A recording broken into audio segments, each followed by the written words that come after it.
She replaced her cousin at the airport pickup and picked up a Millionaire CEO by mistake. Hello everyone. Before we begin today's story, I have a small favor to ask. Please hit subscribe and turn on the notification bell so you never miss our channel's new videos.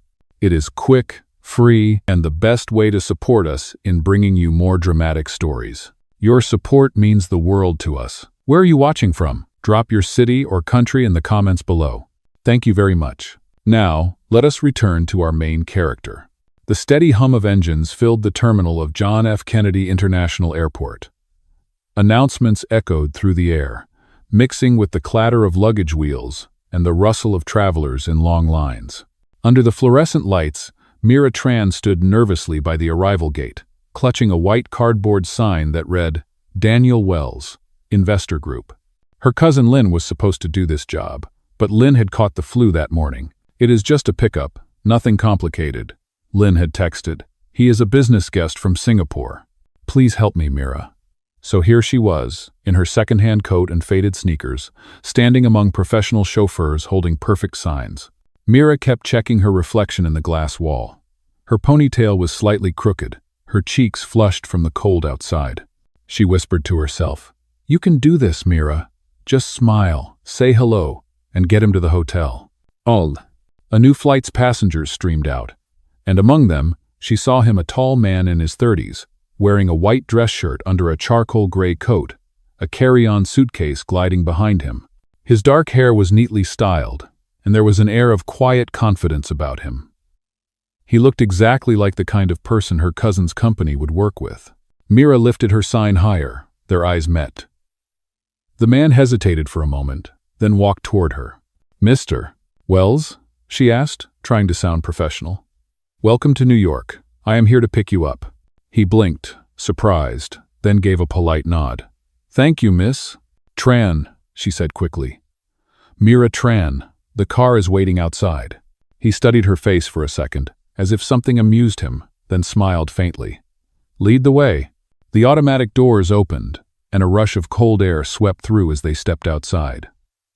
Snowflakes drifted through the evening light, catching in Mira's hair. She guided him toward a modest sedan parked near the curb. It was not a luxury vehicle, but it was clean, and she had borrowed it from a friend who worked for a car service. Inside, the heater groaned as warm air sputtered to life. Mira adjusted the mirror nervously and pulled into traffic. The silence between them was thick for a moment before she finally spoke.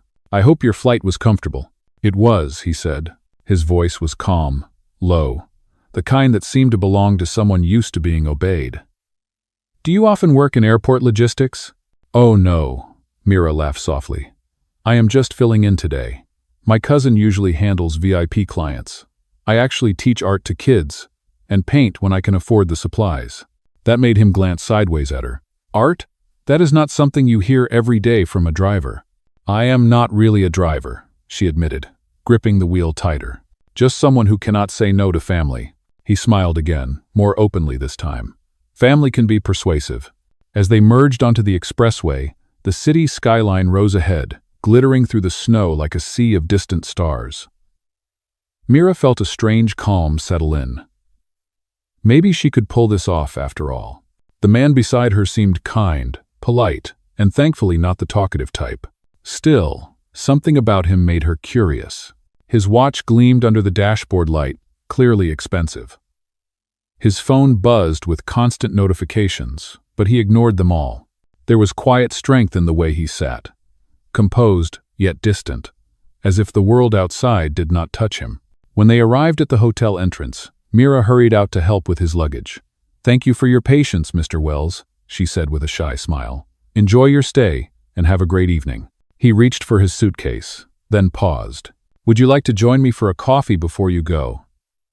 It is freezing, and I would hate for you to drive back alone on an empty stomach." Mira hesitated, surprised by the offer. I should not, but maybe just one cup." Inside the warm cafe corner of the hotel lobby, she sipped her coffee while he watched her with quiet amusement. Neither of them knew that this small, accidental meeting would change both of their lives forever. The next morning, sunlight leaked through the thin curtains of Mira's small apartment in Queens. The hum of early traffic drifted up from the street below, mixed with the distant sound of a barking dog and a radio playing somewhere in the building. Mira sat on the edge of her bed, still wearing yesterday's jeans, staring at the sketchbook open on her lap. She had drawn him, Daniel Wells, the man she picked up by mistake. His sharp profile and calm eyes looked back at her from the page, every pencil stroke capturing a mix of mystery and kindness. She laughed softly to herself. "You really are ridiculous, Mira. He was just being polite." The clock on the wall read 7:45. She jumped up, realizing she was late again. Her shift at the coffee shop started at 8:15, and she still had to catch the 7 train. Mira rushed through her tiny apartment, grabbing her apron and stuffing the sketchbook into her bag. The heater rattled weakly, barely keeping the cold away. Outside, the air was crisp.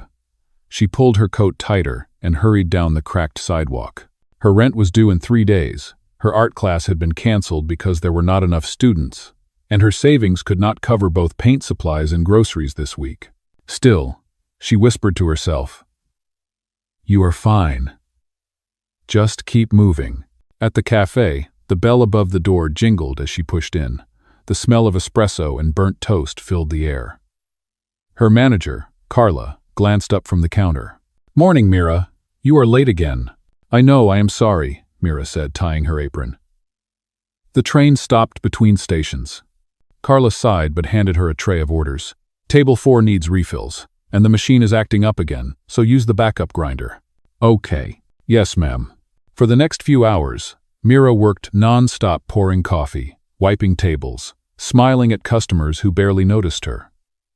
The world blurred into the steady rhythm of clinking cups and ringing registers. When she finally took a break, she sat by the small window in the back room and opened her sketchbook again. She added soft lines to Daniel's drawing, shading the collar of his coat. She wondered what kind of life he lived. Probably a man with a corner office, expensive shoes, and people who brought him coffee instead of the other way around. Yet last night, he had offered her warmth without arrogance. That thought lingered. Her coworker Jen peeked in. "Hey, daydreamer, you okay?" Mira smiled faintly. "Yeah, just thinking about something funny." "Must be a good kind of funny," Jen teased. "You look like someone who just saw a miracle." Mira closed the sketchbook quickly. "Nothing like that." "Oh." By late afternoon, her feet ached, and her tips barely filled the jar. She left the cafe and walked the long way home to save the subway fare. The winter air bit at her cheeks, but she found small beauty in the sunset glowing across the skyline. The city looked softer, then less cruel, almost kind. When she reached her building, the landlord was waiting near the door, arms crossed. "Miss Tran, rent was due last Friday." "I know, Mr. Gordon," she said quickly. "I can pay by Wednesday. I just need a couple more days." "You said that last month, too," he sighed. "Wednesday then, no later." She nodded, clutching her bag tighter. Inside the apartment, she hung her coat and dropped her earnings on the table. $32 and some change. She exhaled slowly. "You will make it work," she whispered. Her phone buzzed. A message from her cousin Lynn. "How did it go with the airport pickup? Was he nice?" Mira typed back. "It was fine. Just a little mix-up. He was kind, though." She hesitated, then added, "I think I picked up the wrong guy." Lynn replied with a string of surprised emojis, then, "You what?" Mira laughed out loud, the first genuine laugh of her day. "Long story," she texted. Later that night, she sat by the small window with her sketchbook again, drawing the glow of the city lights. For the first time in weeks, she felt a spark of peace. She did not know that somewhere across Manhattan, Daniel Wells was sitting in a high-rise office, staring at the same city, remembering the girl who picked him up by mistake, and wondering why he could not stop thinking about her. 3 days later, the snow had stopped, but the chill in the air still clung to the city like a thin, invisible fog. Mira walked through the outdoor market near her apartment, carrying a canvas bag filled with cheap art supplies she had managed to buy with her tips. Her fingers were cold, but her heart felt a little warmer knowing she had enough to keep painting for another week.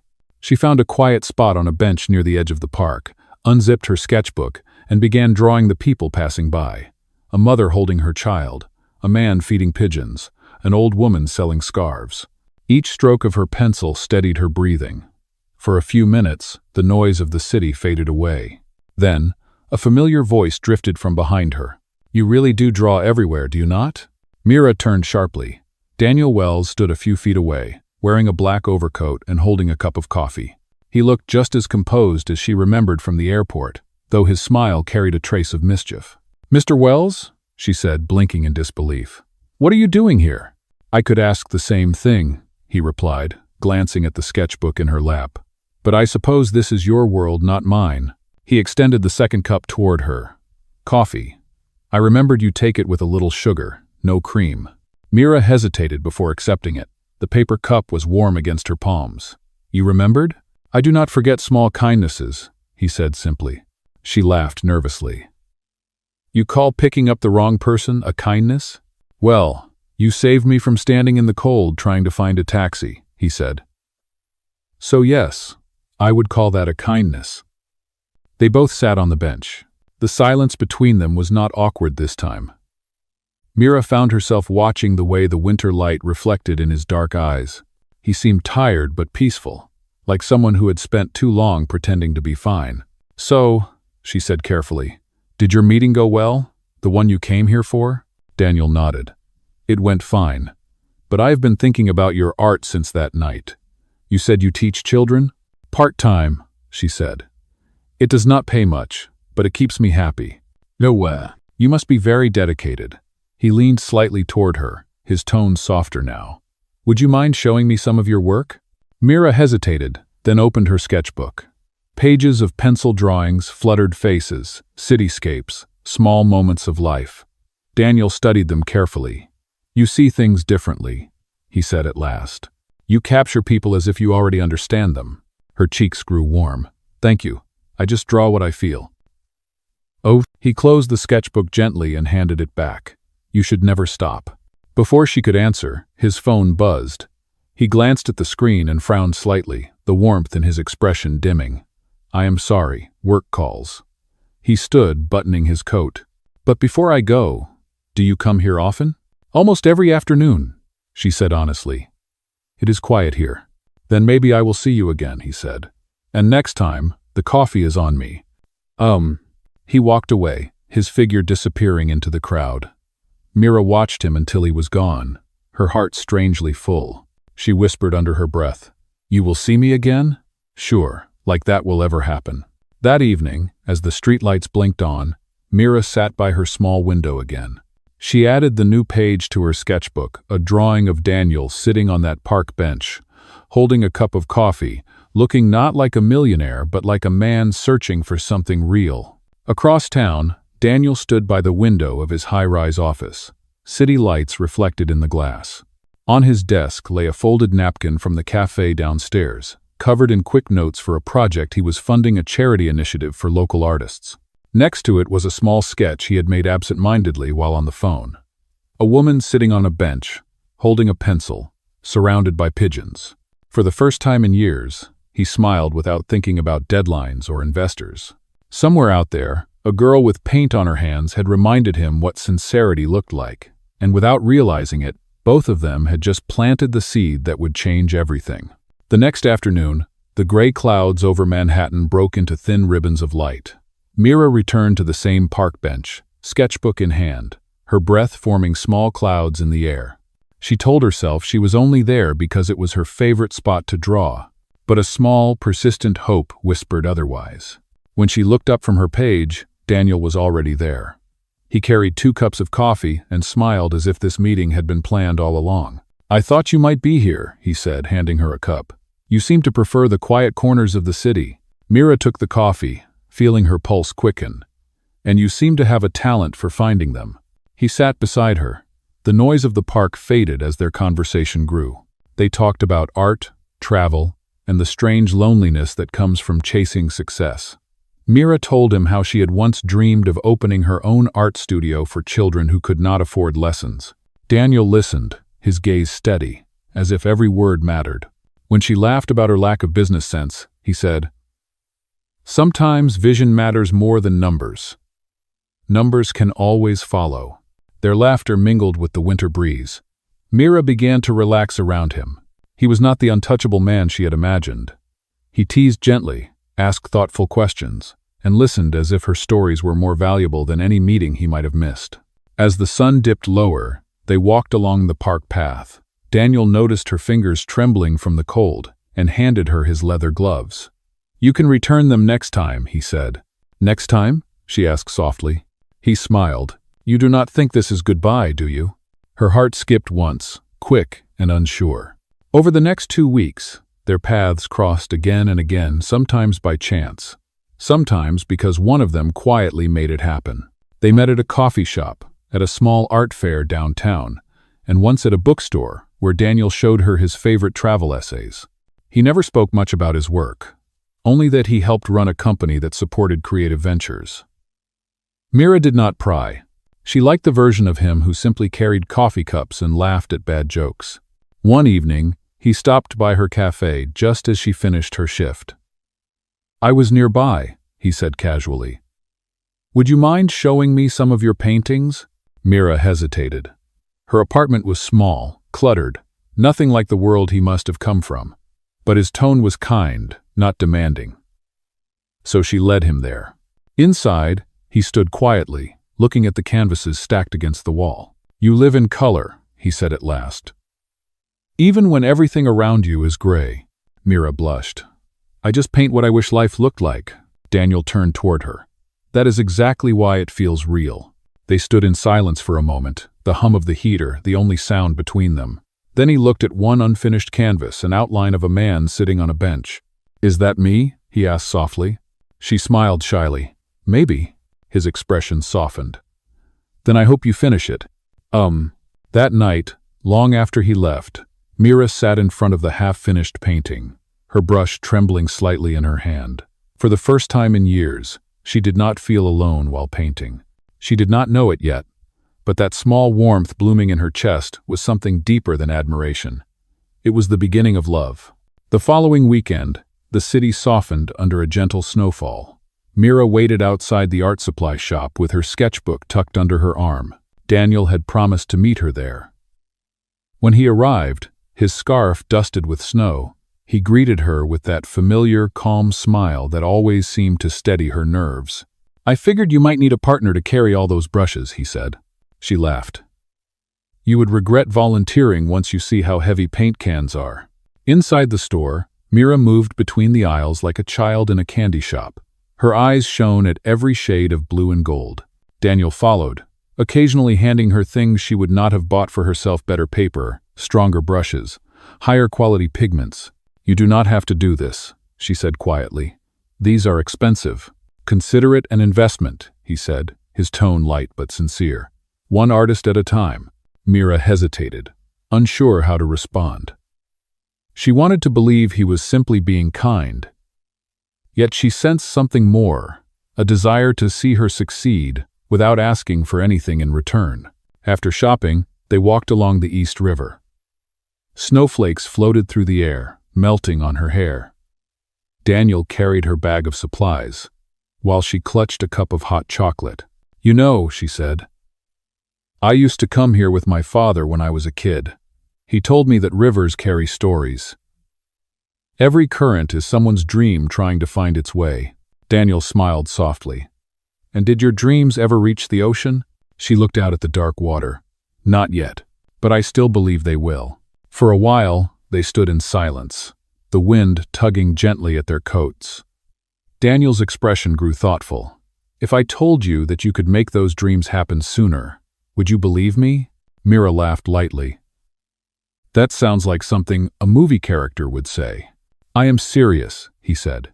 "You have something rare, Mira. You make people see hope. The world needs more of that." His words sank deep into her heart. She looked up at him, unsure what to say. He was gazing at her, as though the chaos of the city had disappeared, and only she remained.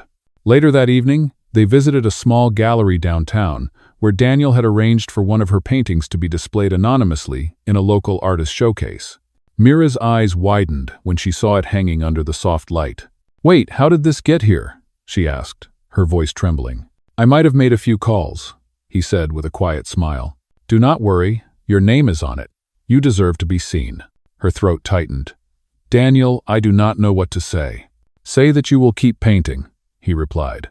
The visitors moved slowly around them, admiring the artwork. Mira stood beside her painting a depiction of the park bench where they had first talked, her heart swelling with gratitude. When they stepped outside, snow covered the streets like powdered glass. Daniel took off his scarf and wrapped it gently around her neck. "You will catch a cold," she said softly. "Then we will both blame the weather," he replied. Mira smiled, her breath visible in the frosty air. "You are impossible." "Maybe," he said, his eyes warm, "but sometimes impossible things are worth chasing."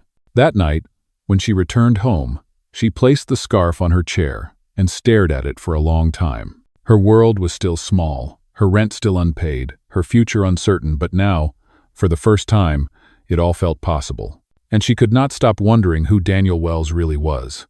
A week later, the invitation arrived. It was printed on thick ivory paper, sealed with gold foil, and delivered to Mira's cafe by courier. Her name was written in elegant script. Miss Mira Tran, guest of honor. She stared at it, confused. The letter explained that her artwork had been selected for a charity gala hosted by the Wells Foundation. Her painting of the park bench had caught the attention of a major donor. Mira's hands trembled as she read it again. "This cannot be right," she whispered. "I am not anyone's guest of honor." Her coworker Jen leaned over the counter, grinning. "Looks like someone is moving up in the world." That evening, Mira stood in front of her small closet, trying to decide what to wear. She only owned one decent dress, a simple navy blue piece she had bought for her cousin's graduation. She ironed it twice, brushed her hair, and put on a pair of second-hand heels that pinched her toes. Before leaving, she looked at Daniel's scarf hanging on her chair and smiled. The hotel ballroom glowed with chandeliers and the soft hum of violins. Waiters in black uniforms carried trays of champagne. Mira felt small among the crowd of executives and journalists. She clutched her purse tightly, her heart pounding. A hostess greeted her. "Miss Tran, right this way, please." Mira followed her through the glittering room until they reached the main stage. Her painting hung there, illuminated under a golden spotlight. A placard below read, "The Bench," by Mira Tran. She froze, her breath caught as realization struck. The Wells Foundation, Daniel Wells. Her eyes swept the room, and there he was across the floor, dressed in a perfectly tailored suit, surrounded by photographers. He was shaking hands with sponsors, his smile practiced but tired. Mira's pulse thundered in her ears. Every detail clicked into place, the way he avoided talking about his job, the subtle confidence, the way people looked at him when they passed by. He was not just some investor, he was the head of the foundation itself. When Daniel finally saw her, his expression softened. He excused himself and walked toward her through the crowd. "Mira," he said gently, "you came. You are the Wells Foundation," she whispered, barely able to speak. "All this time you knew exactly who I was, but you never told me who you are." He hesitated. "I wanted you to see me as a person, not a name." Her voice trembled. "You should have trusted me enough to choose that for myself." Around them, the music played on, elegant and distant. Guests glanced curiously at the young woman standing in front of the Millionaire host. Daniel took a small step closer. "I never meant to hurt you. Everything I said, everything I did, it was real." Mira shook her head, fighting back tears. "You turned my mistake into a game." He reached for her hand, but she pulled away. "Please, just listen." "I did listen," she said softly. "I listened to every word, and now I do not know which parts were true." Before he could speak again, she turned and walked toward the exit, her heels echoing against the marble floor. The cold air outside stung her face, but she did not stop. For the first time since she met him, she felt foolish for believing that kindness could exist without strings. Inside the ballroom, Daniel stood motionless, the noise of applause and conversation fading into a dull hum. On the stage behind him, Mira's painting glowed under the lights, a quiet reminder of the truth he had hidden. The city rain came the next morning, washing the streets in silver. Mira sat by her window, staring at the half-finished painting of Daniel she had started weeks ago. The colors now felt wrong, too bright, too trusting. She dipped her brush into gray paint and began to cover the canvas, each stroke heavy and slow. Her phone buzzed endlessly that day. Articles were spreading about the gala, showing photographs of Daniel Wells with the caption, "The mysterious CEO who found a hidden artist." Mira's name appeared beneath the headlines, her picture taken without her knowledge. Some comments praised her story, but others were cruel, calling her a gold digger, a lucky charity case. She closed her phone and buried her face in her hands. The noise of the city, once inspiring, now sounded like mockery. She felt exposed, small, and deeply foolish. By afternoon, a knock came at her door. It was her landlord, Mr. Gordon. "Miss Tran," he said, his tone clipped. "The building manager saw you on the news. You are quite the celebrity now, but fame does not pay rent." "Oh," Mira took a slow breath. "I will find a way, Mr. Gordon. Please just give me a few more days." "You have until Friday," he replied and left without another word. When the door closed, Mira leaned against it, her body shaking. "You wanted kindness to mean something," she whispered to herself. "And you ended up being someone's lesson." That evening, she received a message from Daniel. "Daniel, please let me explain. Meet me at the cafe, just once." She read it twice, then deleted it. There was nothing left to explain. Across the city, Daniel sat in his office, his tie loosened, exhaustion etched into his face. His assistant had warned him that investors were questioning his judgment after the scandal. A CEO getting involved with a cafe waitress. "It is bad optics," one board member had said. He had defended her, but every word only seemed to dig the hole deeper. The truth was simple. He had never cared about optics until now. That night, he drove to her apartment, parking across the street. Through the window, he saw the faint glow of a lamp, Mira's shadow moving slowly as she cleaned her brushes. He wanted to go to her, to knock and explain that everything he had done came from something real. But when the light went off, he knew the moment was gone. The next morning, Mira packed her things. The gallery that had displayed her painting called to inform her that several people wanted to buy her work, but she refused politely. "I am taking a break," she said. Art should not feel like pity. She left her apartment key on the table and stepped into the gray dawn with only her sketchbook and a small suitcase. She did not know where she was going, only that she had to start somewhere new, far from whispers and headlines. As the train rumbled out of the station, she looked down at her hands. The faint smell of paint lingered, reminding her of who she really was, before everything glittered and fell apart. She flipped open her sketchbook and began to draw the skyline fading through the fog. The first line was shaky, but the next was steady. For now, she would move forward alone. 2 months passed. Spring arrived quietly, softening the edges of winter. Mira now lived in a small town 2 hours north of New York City, working at a local art center that offered free classes for children. The pay was modest, but the days were peaceful. The laughter of the kids, the smell of paint, and the sound of brushes tapping on paper gave her something she had lost: purpose. One Saturday morning, the director of the center called her into the main hall. "Mira," she said, smiling, "someone wants to sponsor an exhibition for our students. They insisted on including a section for your work as well." Mira frowned. "That is kind, but I am not ready to show my art again." The director placed a gentle hand on her shoulder. "Just think about it. The sponsor said it is meant to honor artists who inspire others through kindness. It sounds like it was made for you." A few weeks later, the day of the exhibition arrived. The small-town gallery buzzed with excitement. Colorful drawings from the children lined the walls, their names written in bright letters. Mira stayed behind the scenes, helping the kids set up. When the music began, the lights dimmed, and the announcer's voice echoed through the hall. "Ladies and gentlemen, please welcome our special guest." This exhibition, titled The Art of Mira Tran, was made possible by a foundation dedicated to celebrating authenticity and compassion. Mira froze. The name on the banner above the stage gleamed under the lights. Wells Foundation. Her heart skipped a beat. Before she could move, the crowd parted. Daniel Wells walked slowly toward the front. No cameras, no entourage, just a simple suit and tired but hopeful eyes. Mira stood still, every emotion she had buried flooding back. Daniel took a microphone, his voice steady but low. There was once an artist who believed that small acts of kindness could change a person's life. She gave her time, her heart, and her honesty to everyone she met. I broke her trust because I was afraid of being judged by the world. Tonight, I want to make things right." He stepped aside, revealing a painting behind him, her sketchbook, carefully framed, open to the page where she had drawn the park bench. Beneath it, a plaque read, "The mistake that changed everything." Mira's eyes filled with tears. The audience began to applaud, but all she could hear was the sound of her heartbeat. Daniel continued, his gaze never leaving hers. "I cannot undo the lies I let stand, but I can show the world the truth that your art, your courage, and your integrity made me a better man. If forgiveness is something you still believe in, I would like to earn it." The hall fell silent. Mira walked slowly toward the stage. Her voice shook as she spoke. "You cannot buy forgiveness, Daniel, but you can prove that you have changed." He nodded.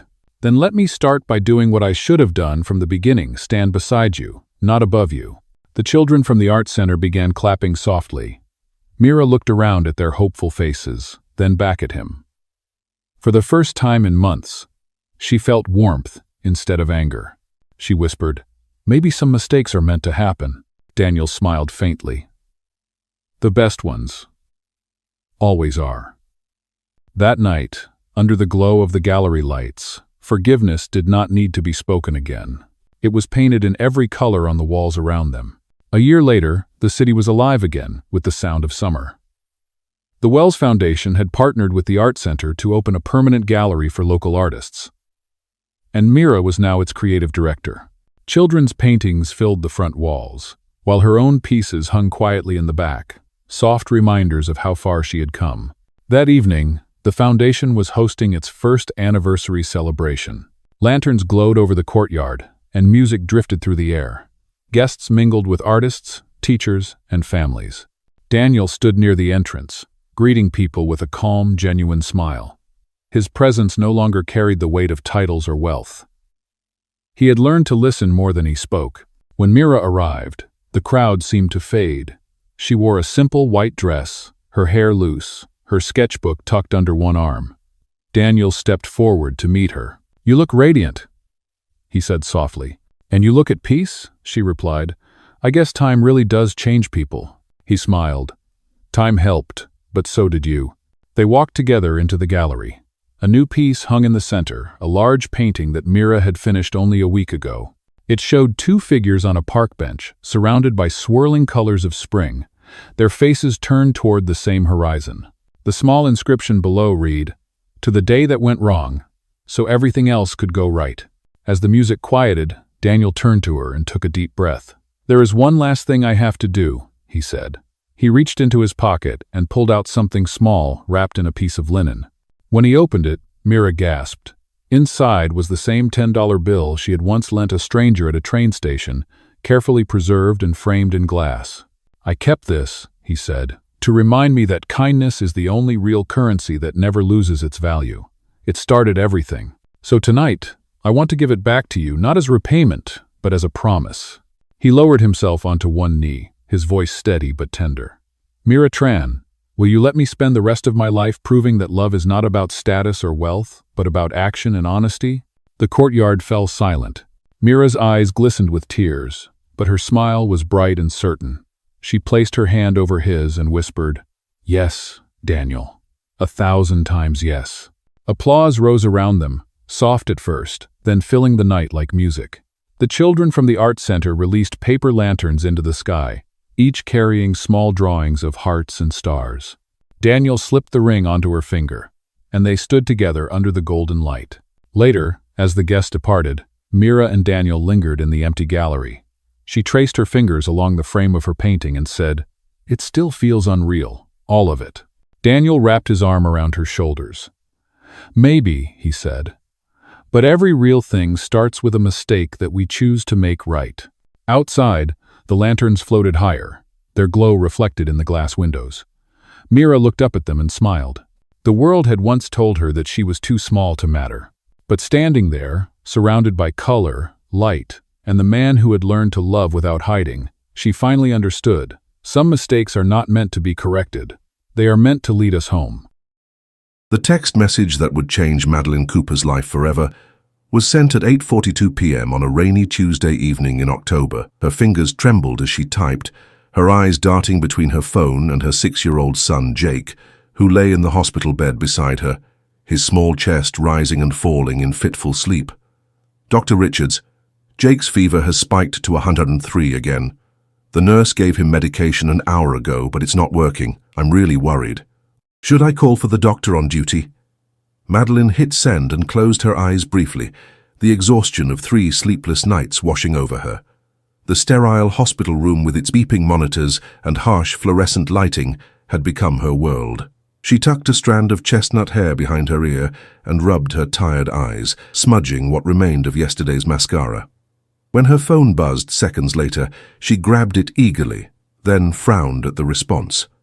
"I think you have the wrong number. I'm not Dr. Richards." Madeline's heart sank. In her panic, she must have misdialed the pediatrician's after-hours number. "I'm so sorry," she typed back quickly. "My son is in the hospital, and I'm a bit overwhelmed." 3 dots appeared, then disappeared, then appeared again. Finally, "No apology necessary. Is your son all right? Do you need help getting the right medical attention?" The unexpected kindness from a stranger made tears spring to Madeline's eyes. Outside, rain lashed against the windows, matching her inner turmoil. "The nurses are here, but his doctor isn't responding. I'm just a worried mom." "What hospital are you at?" came the swift reply. Madeline hesitated, but was too tired to question the stranger's interest. "Boston Children's. He has pneumonia that's not responding to the first round of antibiotics. Ask for Dr. Eleanor Patel. Tell her Jackson sent you. She's the best pediatric pulmonologist in the Northeast." Madeline stared at her phone in disbelief. Who was this person? Before she could respond, another message appeared. "And tell the nurse at the station that your son needs to be seen now. Don't take no for an answer." Something in the authoritative tone gave Madeline a surge of courage. She tucked the blanket around Jake's shoulders, adjusting his favorite dinosaur plushie under his arm, and walked determinedly to the nurse's station, where she repeated the stranger's instructions almost verbatim. The nurse's eyebrows shot up at the mention of Jackson, and within 20 minutes, a gentle-faced woman in her 50s was examining Jake, ordering new tests and changing his antibiotics. "Your son has a particularly resistant strain, Doctor." Patel explained, her voice warm but professional. "We'll try a different approach, and may I ask how you know Jackson?" "I don't actually know him," Madeline admitted. "I texted the wrong number and he responded with your name." Dr. Patel's expression shifted to one of surprise, then understanding. "Well, you're fortunate. Jackson doesn't give out my name lightly." She patted Madeline's hand. "Try to get some rest. We'll take good care of Jake." By morning, Jake's fever had broken. As he watched cartoons, his blue eyes, so like his father's, brighter than they'd been in days, Madeline finally had a moment to text her mysterious benefactor. "I don't know who you are, but thank you. Dr. Patel changed his treatment and he's already improving." "I'm glad to hear it. Kids should always come first." Madeline's curiosity got the better of her. "May I ask who you are? And how you know Dr. Patel?" There was a long pause before the reply came. "Jackson Reed. I'm on the hospital's board of trustees. How is your son doing this morning?" Madeline's jaw dropped. Jackson Reed was one of Boston's most famous residents, a tech billionaire whose face occasionally graced business magazines. She'd assumed Jackson was a first name, not realizing she'd been texting with one of the wealthiest men in Massachusetts. "Much better, thanks to you. I can't believe I accidentally texted Jackson Reed." "Just Jackson is fine, and accidents sometimes turn out for the best." "What's your son's name?" "Jake. He's 6. He's been fighting this pneumonia for almost 2 weeks. Tough kid. Like his mom, I'm guessing." Madeline smiled despite herself. "More like stubborn. Both of us." Their text conversation continued sporadically throughout the day. Jackson asked thoughtful questions about Jake's condition, and Madeline found herself sharing details of their life. How she'd been raising Jake alone since her husband Daniel walked out when Jake was just a baby.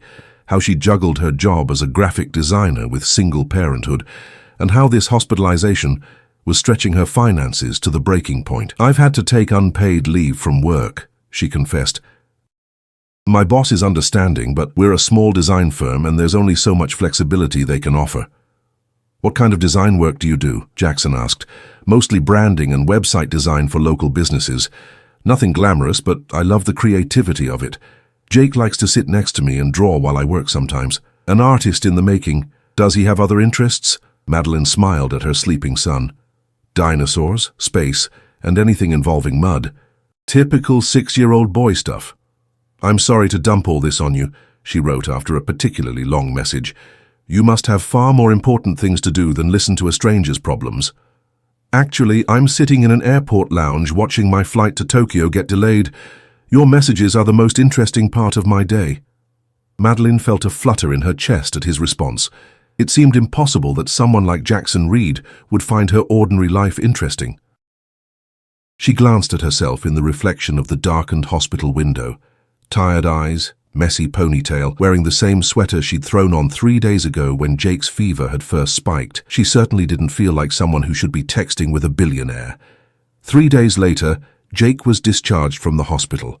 As Madeline gathered their belongings, stuffing pajamas and coloring books into her worn tote bag, a hospital administrator appeared in the doorway. Ms. Cooper, I have some good news. Your hospital bill has been taken care of. What? That's impossible. My insurance only covers a portion. A donor has covered all expenses not addressed by your insurance. It's been handled anonymously, but I'm authorized to tell you that you can focus on your son's recovery without financial concerns. Madeline sank into the chair beside Jake's bed, her mind immediately jumping to Jackson. It had to be him. But why would a billionaire businessman take such an interest in her and Jake? Mom, can we go home now? Jake asked, clutching his dinosaur toy. The color had returned to his cheeks, and his voice was stronger than it had been in weeks. Yes, sweetheart, we're going home. That evening, after settling Jake in his own bed at home with a bowl of his favorite chicken soup, Madeline texted Jackson again. Their small apartment felt cozy after the sterile hospital environment, but the stack of bills on her kitchen counter reminded her of the reality she'd temporarily escaped. Was it you? Who paid our hospital bill? Let's just say I believe in investing in good people. How's Jake doing at home?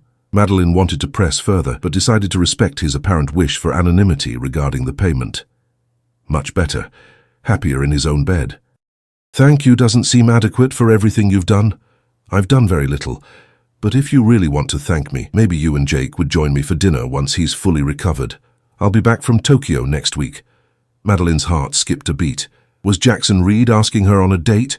No, surely he was just being kind, perhaps wanting to meet the little boy he'd helped. We'd like that, she responded simply.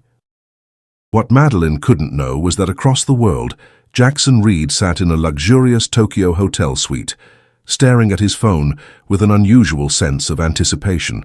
For the first time in years, he had cancelled meetings to make room in his schedule. A dinner with a struggling single mother and her son. Beside him on the desk lay a newspaper featuring his own face, the headline reading, Reed Industries CEO misses key Tokyo summit, cites personal emergency. The article speculated about potential health issues or company troubles, but Jackson simply smiled as he typed one more message to Madeline. I'm looking forward to it more than you know. Sometimes priorities become clear when you least expect it. What neither of them realized was that the connection formed through those accidental text messages would lead them down a path neither had anticipated, one that would challenge everything Jackson thought he valued, and offer Madeline a chance at happiness she'd long ago stopped believing in. But first they would both face unexpected obstacles that would test this fragile new bond between them. The restaurant Jackson had chosen for their dinner was upscale, but not intimidating. A waterfront establishment with floor-to-ceiling windows overlooking Boston Harbor. Madeline smoothed down her navy blue dress, the nicest one she owned, and helped Jake straighten his little bow tie. Remember what we talked about, buddy? Best behavior tonight, okay? Jake nodded solemnly. Because Mr. Jackson is important, and he helped me get better. That's right. And because it's good manners no matter who we're having dinner with. Madeline knelt to his level, adjusting his collar. You look very handsome. Do you think Mr. Jackson likes dinosaurs? Jake asked, his eyes wide with hope. Madeline laughed. I don't know, but you can certainly ask him. The maitre d' approached them with a deferential smile. Ms. Cooper, Mr. Reed is waiting for you. Please follow me. As they were led through the restaurant, Madeline felt eyes on them, whispers following in their wake. Jackson Reed was clearly a known figure here. When they reached a private dining area separated from the main restaurant by elegant glass panels, Madeline saw him for the first time. The business magazine photos hadn't done him justice. Jackson Reed stood as they approached, his tall frame commanding attention without effort. His dark hair was touched with silver at the temples, and his eyes, a striking shade of grey, crinkled at the corners as he smiled. He appeared to be in his early 40s, with the confident bearing of someone accustomed to authority, but none of the arrogance she had expected. "Madeline," he said, his voice warm and familiar after their text exchanges. "And you must be Jake." He extended his hand to the boy first, a gesture that immediately endeared him to Madeline. Jake shook his hand with the exaggerated formality of a child. "Thank you for helping me when I was sick, Mr. Jackson. It was my pleasure, and please just call me Jackson." He pulled out chairs for both of them. "I hope you like seafood. This place makes the best clam chowder in Boston." Jake's face lit up. "That's my favorite. Mom makes it too, but she says hers isn't as good as the restaurant's." Jackson laughed, glancing at Madeline with amusement. "Well, I'll have to be the judge of that someday." The casual implication that there might be future meetings hung in the air, and Madeline felt her cheeks warm. Up close, Jackson was even more charismatic than she had imagined. But there was something else beneath the polished exterior. A hint of weariness around his eyes, perhaps, or a guardedness that intrigued her. Throughout dinner, Jackson proved remarkably attentive to Jake, answering his endless questions about boats, visible from their window, dinosaurs, he knew a surprising amount, and his private jet, which fascinated Jake to no end. He spoke to the boy as if his opinions mattered, never talking down to him or dismissing his childish observations. When Jake went to explore the dessert cart with the friendly waiter who had offered to show him the options, Madeline finally had a moment alone with Jackson. "You're very good with him," she said. "Do you have children of your own?" A shadow crossed Jackson's face. "No, it never happened for me." He took a sip of his wine. "My work became my life, and relationships took a back seat. I find that hard to believe." Surely women must be lining up for a chance with Boston's most eligible bachelor. Jackson gave her a wry smile. "Dating is different when you have money. You never know if someone is interested in you or your bank account." He paused, studying her with those penetrating grey eyes. "That's what was so refreshing about our first conversation. You had no idea who I was. You were just a mother trying to help her son." Madeline nodded, understanding dawning. "It must be lonely sometimes." "It can be," he admitted, then quickly shifted the conversation. "Tell me more about your design work. I looked up your portfolio online. You're talented." Madeline blinked in surprise. "You researched me?" "Of course. Wouldn't you have done the same?" She laughed. "I did Google you, but there's a lot more information available about Jackson Reed than about Madeline Cooper." "And what did you learn about me?" His expression was unreadable. "That you built your tech company from scratch. That you're worth billions. That you're known for being ruthless in business but generous with charity." She paused. "That your parents died when you were young." Jackson's jaw tightened slightly. "All true. Anything else?" "That you were engaged once, about 5 years ago, to a French model, but it ended suddenly. The tabloids had a field day speculating why." "The tabloids rarely get anything right," he said, his tone cooling noticeably. Before Madeline could respond, Jake returned, excitedly describing the chocolate lava cake he'd selected. The moment of tension passed, but Madeline filed away Jackson's reaction for future consideration. As dessert was served, Jackson's phone buzzed repeatedly. He glanced at it apologetically. "I'm sorry, I need to take this business emergency. Excuse me for just a moment." While he stepped away, Jake leaned toward his mother. "Mom, I really like Mr. Jackson. He knows all about T-Rex teeth, and he said maybe he could take us on his boat sometime." "Did he now?" Madeline raised her eyebrows, wondering if Jackson was in the habit of making promises to impress people. "We'll see, honey. Mr. Jackson is very busy." When Jackson returned, his expression was troubled. "I apologize for the interruption. There's a situation at one of our overseas offices." He hesitated. "Actually, I was hoping to ask you something, Madeline. It's rather unorthodox." "What is it?" "I have to fly to London tomorrow morning. A major client is threatening to pull out of a deal that's been in the works for months. I'd normally send my VP, but they're specifically asking for me." He took a breath. I know this is completely inappropriate and probably sounds insane, but would you consider coming with me? You and Jake? All expenses paid, of course. Madeline stared at him. To London? Tomorrow? Jackson, we barely know each other.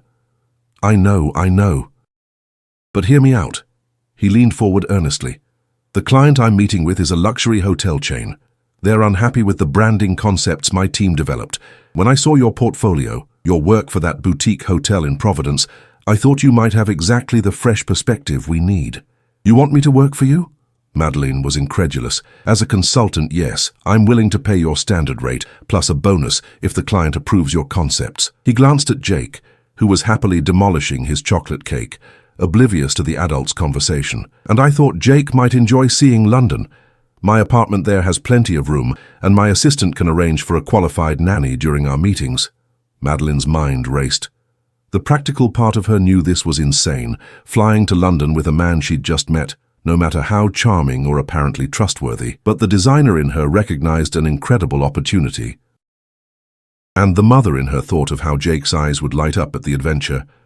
I'd need to check with his doctor, she said slowly. He's still recovering. Jackson nodded eagerly. Of course. Dr. Patel can examine him tomorrow morning before we leave. If she gives the all-clear, my jet can have us in London by dinner time. Your jet, Madeline repeated faintly. The reality of Jackson's wealth, which had seemed abstract until now, suddenly hit her. This is crazy. Sometimes the best opportunities are, Jackson replied, his grey eyes intense. What do you say? Before Madeline could answer, a striking blonde woman approached their table, her expression a mixture of surprise and calculation. Jackson, I thought that was you. Her voice was honey-sweet with an undercurrent of steel. She was impeccably dressed in designer clothing that made Madeline's department store dress feel suddenly inadequate. Jackson's face froze for an instant before he stood. Victoria, what a surprise, isn't it? Her gaze swept over Madeline and Jake with barely concealed curiosity. I didn't realize you were entertaining. Victoria Matthews, this is Madeline Cooper and her son Jake. Madeline is a talented graphic designer I'm considering for a project. The way he emphasized the professional nature of their relationship made Madeline's stomach twist uncomfortably. Victoria extended a manicured hand to Madeline. How lovely. Jackson has always had an eye for talent. The pause was deliberate, the implication clear. Victoria is my ex-fiancée, Jackson explained to Madeline, his tone carefully neutral. Former fiancée, current board member, Victoria corrected with a practiced smile. My father and Jackson go way back. Practically family, aren't we, darling? Jake, sensing the tension, pressed closer to Madeline's side. She placed a protective hand on his shoulder. We were just finishing up, Jackson said, his jaw tight. It was good seeing you, Victoria. Victoria's smile didn't reach her eyes. Likewise. Don't forget the charity gala next weekend, Jackson. Father is counting on your usual generous donation. She glanced at Madeline again. Perhaps your new colleague would like to attend as well? After she glided away, an uncomfortable silence fell over the table. Jake, with a child's perceptiveness, asked, Mom, why was that lady mad at Mr. Jackson? She wasn't mad, sweetie, Madeline said automatically, though they all knew it wasn't true. Jackson sighed, running a hand through his hair. I'm sorry about that. Victoria and I, it's complicated. Her father, Harold Matthews, is my largest investor and the chairman of my board. Our engagement was as much a business arrangement as anything else. You don't owe me an explanation, Madeline said quickly. Maybe not, but I'd like to give you one. His eyes met hers, especially if you're considering coming to London. The evening ended shortly after, with Jackson escorting them to a waiting car service he'd arranged. As they said goodbye on the sidewalk, he knelt to Jake's level. It was a pleasure meeting you, Jake. I hope I'll see you again soon. Jake beamed. Can we really go on your airplane? Jackson glanced up at Madeline, the question in his eyes. I'll think about London, she promised. And I'll let you know in the morning. That's all I ask. He stood, his hand briefly touching hers. Good night, Madeline. As the car pulled away, Jake chatted excitedly about airplanes and London and Mr. Jackson's cool watch. Madeline half listened, her mind whirling with doubts and possibilities. Something about Jackson Reed fascinated her.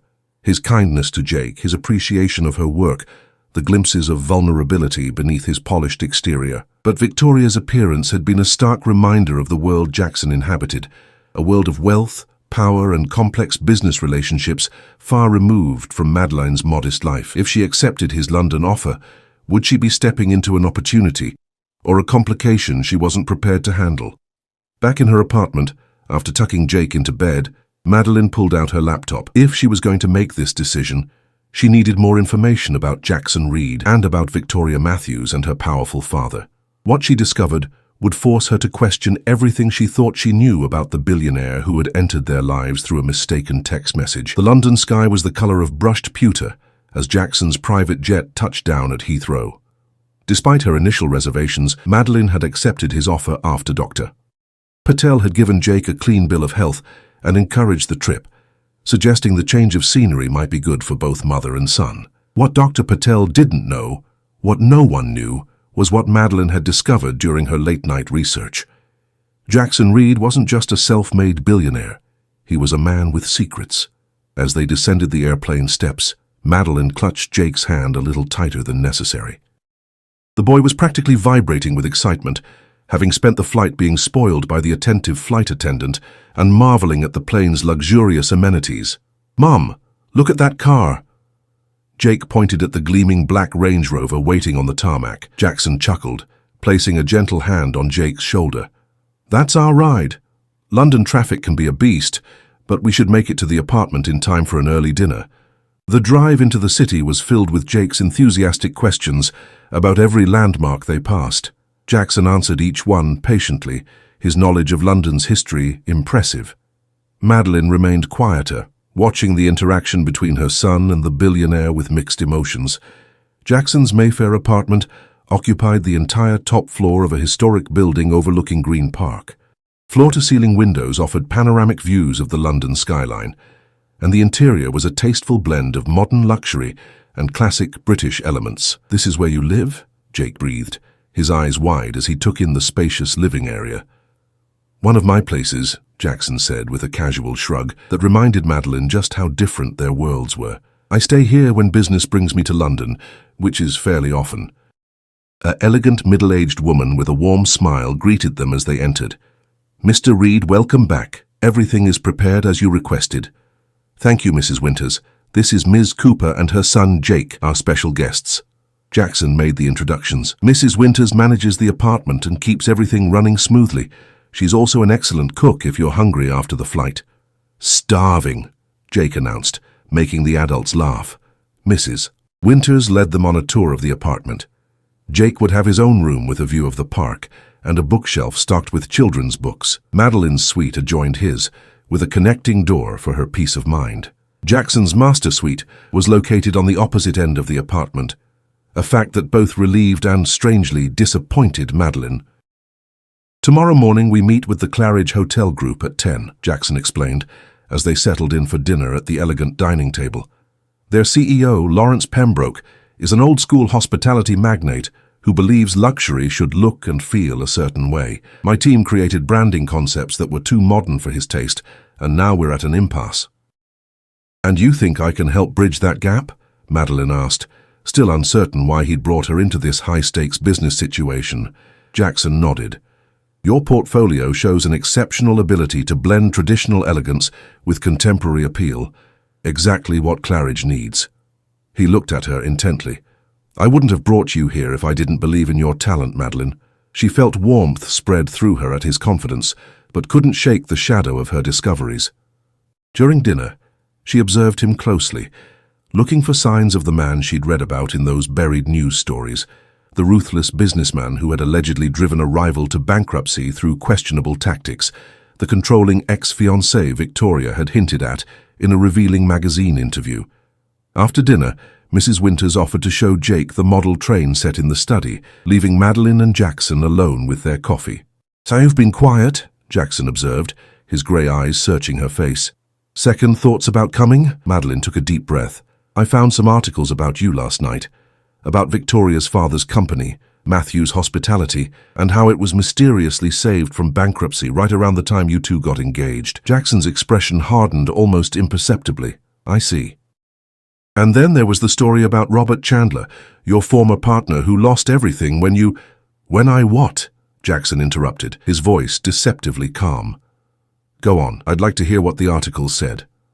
When you allegedly used inside information to outmaneuver him, taking control of the company you'd built together and forcing him out. Madeline met his gaze steadily. He later died by suicide, according to the reports. Jackson set down his coffee cup with precise control. Is that why you came to London, to investigate me? No, I came because you offered my son an adventure and me a professional opportunity. She leaned forward. But I'm not naive, Jackson. I needed to know who I was getting involved with. And now you think you know. It wasn't a question. I think there's more to the story, she countered. I think if you were truly the shark those articles painted you as, you wouldn't have helped a stranger and her sick child. Something flickered in Jackson's eyes, surprise perhaps or relief. Then his phone buzzed with a text message. He glanced at it, frowning. It's late. We should probably get some rest before tomorrow's meeting. He stood abruptly. Good night, Madeline. She watched him retreat to his study, closing the door firmly behind him. Despite the luxurious surroundings, Madeline felt a chill. Had she made a terrible mistake coming here? Was she putting herself and Jake in an untenable position? The next morning, a car took them to the Claridge Group's London headquarters. Jake had been left in Mrs. Winter's capable care, excited about the promised visit to the Natural History Museum later. As they rode the elevator to the top floor, Jackson was all business, briefing Madeline on the key players they would meet. Lawrence Pembroke is old money British, very traditional. His daughter, Charlotte, is more progressive but defers to her father.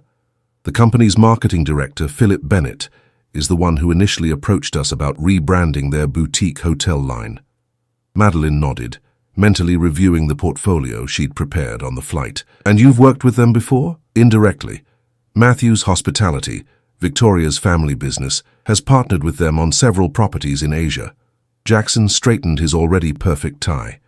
Which reminds me, Victoria might be here today. What, you didn't mention that? I didn't know until this morning. Apparently Matthews Hospitality is considering investing in Claridge's expansion. His jaw tightened. It's not a coincidence. Before Madeline could ask what he meant, the elevator doors opened and they were greeted by an impeccably dressed receptionist who led them to a large conference room. 4 people were already seated around the polished table, and distinguished older man who could only be Lawrence Pembroke, a woman in her 30s with his same aristocratic features, a nervous-looking man with wire-rimmed glasses, and Victoria Matthews, who looked even more striking than she had at the restaurant. Jackson, how lovely to see you again so soon, Victoria purred, rising to air-kiss his cheek. Her eyes flicked dismissively over Madeline. And you brought your consultant. Lawrence Pembroke stood, extending his hand first to Jackson, then to Madeline. Ms. Cooper, I understand you're a specialist in boutique hotel branding. We're eager to see your ideas. The meeting began with presentations from the Claridge team about their vision and concerns. As Madeline listened, she realized that the conflict was more fundamental than Jackson had explained. Pembroke wasn't just resistant to modern design, he was fighting to preserve his family's legacy in an evolving market. When it was her turn to present, Madeline approached it from a different angle than she'd planned. Mr. Pembroke, your hotels represent a tradition of excellence spanning generations, she began. What if instead of replacing that heritage with contemporary design, we celebrated it? Let me show you some concepts that honor your history while appealing to today's luxury travelers. The slides she displayed showed elegant, classic designs with subtle modern touches. Exactly the blend of old and new that Pembroke had been struggling to articulate. His face transformed as he paged through her portfolio. This is precisely what I've been trying to explain, he said, looking accusingly at his marketing director. Tradition reinterpreted, not abandoned. By the meeting's end, Pembroke was enthusiastically discussing implementation timelines. Charlotte was taking notes on Madeline's suggestions, and even Victoria seemed grudgingly impressed. Only Philip Bennett appeared unhappy, shooting occasional glares at Jackson when he thought no one was looking. As they prepared to leave, Pembroke invited them to a dinner at his club that evening to finalize details. Bring your son, he added warmly to Madeline. My grandson is about his age, They could keep each other company. In the car returning to the apartment, Jackson was jubilant. "That was brilliant. You completely turned Pembroke around." Madeline smiled, feeling the professional satisfaction of a job well done. "I just listened to what he was really saying. He doesn't hate modern design.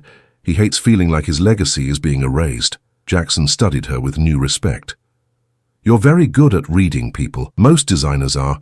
It's part of the job." She paused.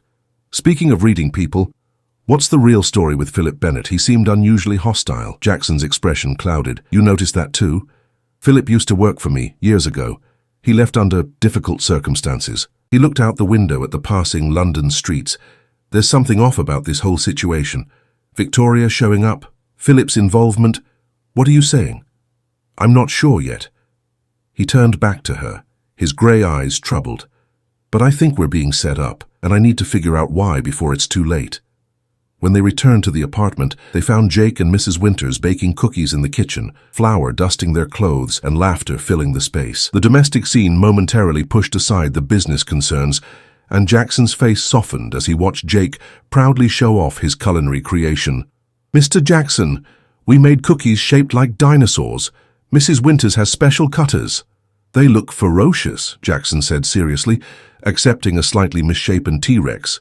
"Almost too scary to eat." "No, silly.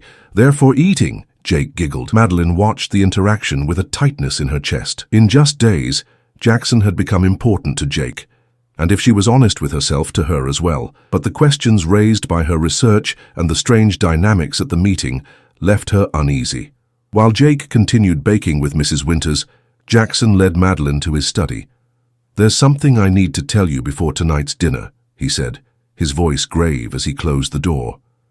"Something about my past, about Robert Chandler and Victoria's father."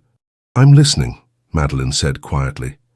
Jackson took a deep breath. "Robert wasn't just my business partner. He was my best friend since college. We built Reed Technologies together. When we decided to go public, we needed major investors. Harold Matthews, Victoria's father, offered the capital we needed, but with conditions." His expression darkened. "Harold wanted control. When I refused, he threatened to back our biggest competitor instead." "So what happened?" "Robert panicked. Behind my back, he made a deal with Harold, company secrets in exchange for personal financial security." Jackson's eyes reflected old pain. "I didn't force Robert out. He betrayed the company, but I never exposed what he did. I let people believe I was the villain because the truth would have destroyed his reputation completely." "And his suicide?" Madeline asked softly. "The guilt consumed him. He left me a letter confessing everything." Jackson ran a hand through his hair. "By then, Harold had his hooks in our company. The engagement to Victoria was his idea, a way to unite our families and secure his influence permanently. Why did you agree?" "I was trying to protect what Robert and I had built." Jackson's voice was hollow. "It was the biggest mistake of my life." As Madeline processed this revelation, Jackson's phone rang. He glanced at the screen and frowned. "It's Pembroke," he answered, listening intently, his expression growing increasingly alarmed. "I understand. We'll be there." He hung up, his face pale. "What is it?" Madeline asked. "Change of plans. Pembroke wants to meet at his country estate immediately, not at the club tonight. He says there's an urgent matter to discuss regarding our contract." "That sounds ominous." "It is." Jackson's eyes met hers. "Especially since I just received information that Philip Bennett met privately with Victoria and Harold Matthews yesterday. I think whatever they're planning is happening now." "Should we cancel?" "No, if we don't go, we lose the deal for certain." He hesitated. "But I don't want Jake involved in this. Would you be comfortable leaving him with Mrs. Winters while we handle this?" Madeline considered. "I'll ask him. If he's happy staying here, I'll come with you." Jake, it turned out, was delighted to continue his London adventure with Mrs. Winters, who had promised to show him how to make proper English scones next. With her son happily settled, Madeline joined Jackson for the drive to Pembroke's estate in the Cotswolds. During the journey, Jackson received a series of urgent texts from his London office. "Something's happening with our stock," he said grimly. "It's dropping rapidly with no clear cause."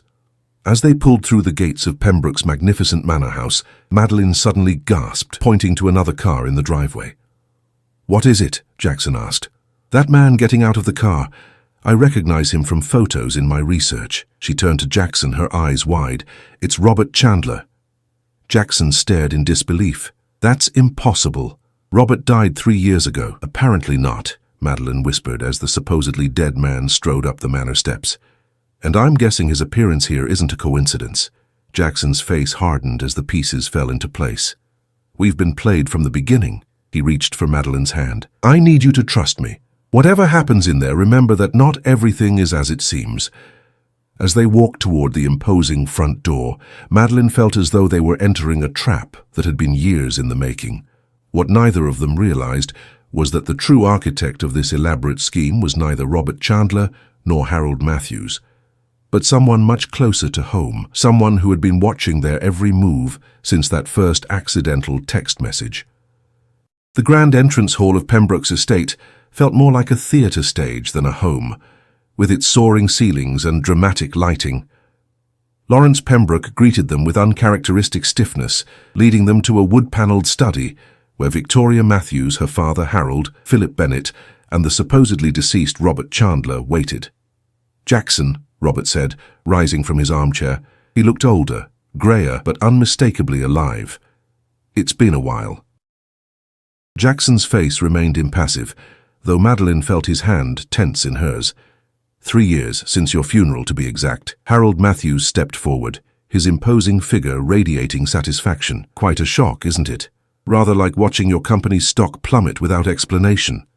What exactly is happening here? Jackson asked, his voice dangerously calm. Justice, Victoria answered, her perfect smile brittle. Finally. Pembroke cleared his throat uncomfortably. I'll leave you to your discussion.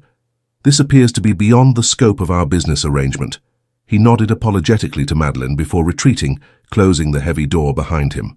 Let me explain, Robert said, circling the room like a presenter. 3 years ago, I discovered something about Reed Technologies, about its founder, that would have destroyed the company. Rather than go public, I made a strategic retreat. You faked your death, Jackson stated flatly. With help. Robert nodded toward Harold. We've been planning this moment ever since. The moment we take back what you stole. I stole nothing, Jackson countered.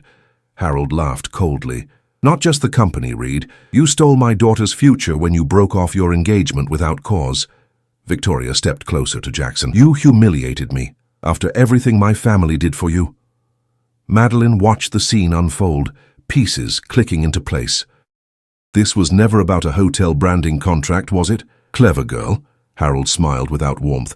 The Claridge deal was bait. We needed Jackson in London, away from his support network. And what was I? Madeline asked. Just collateral damage? Philip Bennett adjusted his glasses nervously. Actually, you were the perfect distraction. Jackson's unlikely new friend. We knew he'd bring you along if he thought there was a business reason. A chill ran through Madeline. How could you possibly have known about me? We only met days ago through a wrong number text. She stopped abruptly, the impossible truth dawning on her face. There was no wrong number, Jackson said quietly, watching her expression. Was there, Philip? Philip looked away guiltily. You sent that text, Madeline whispered, turning to face Jackson. You deliberately contacted me, pretending it was an accident. The room fell silent as everyone awaited Jackson's response. Yes, he admitted, his grey eyes never leaving hers. I did. The betrayal hit Madeline like a physical blow. Why? Why involve me and my son in whatever this is? Before Jackson could answer, Robert interjected. Because he needed a sympathetic character in his story. Poor single mother, sick child, who wouldn't look like a hero helping them. Perfect rehabilitation for his image before we exposed the truth. What truth? Madeline demanded. Harold slid a file across the table, the real reason Jackson broke his engagement to Victoria. Not because of business disagreements, as the press was told, but because he discovered he couldn't father children. He kept it secret, of course. Image is everything to our friend here. Victoria's smile was venomous. He knew how much I wanted a family. Instead of being honest, he manufactured business conflicts as an excuse to end things. Then he buried himself in work, becoming the cold, isolated billionaire everyone now knows. Madeline looked at Jackson, whose face had gone pale. Is that true? Parts of it, he admitted, his voice strained. but not the way they're telling it. It doesn't matter now, Robert declared triumphantly. What matters is that in approximately 30 minutes, Reed Technologies will announce a massive security breach affecting millions of customers. The stock is already falling on rumors. By morning, the board will have no choice but to remove Jackson as CEO and install you in his place, Madeline guessed. With Matthew's hospitality as the majority shareholder, Harold added. Poetic justice, wouldn't you say? Throughout this exchange, Jackson had remained unnaturally calm. Now he checked his watch and smiled slightly. You're right about one thing, Robert. Timing is crucial. As if on cue, the door opened and two serious-looking men in suits entered. Mr. Matthews, Mr. Chandler, one said formally.